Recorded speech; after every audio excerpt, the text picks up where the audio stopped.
bó hết khơi nhỉ. Dạ bay con á. Vâng. Họ đâu phi đi không?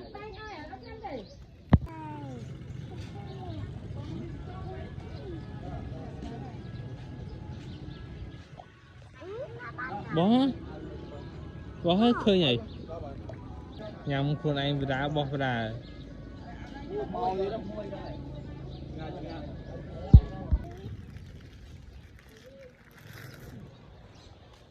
Nhằm luôn anh á nè.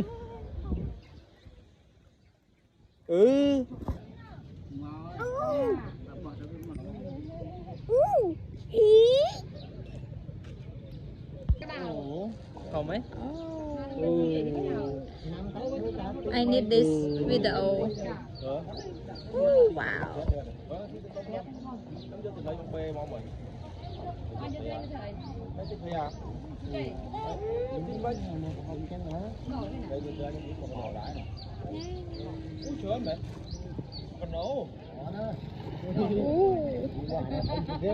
Con này luôn, bạn tao chỉ lấy thấy.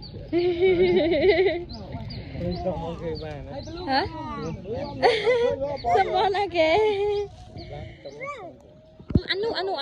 Anu thôi. Thì vào đấy nó thở.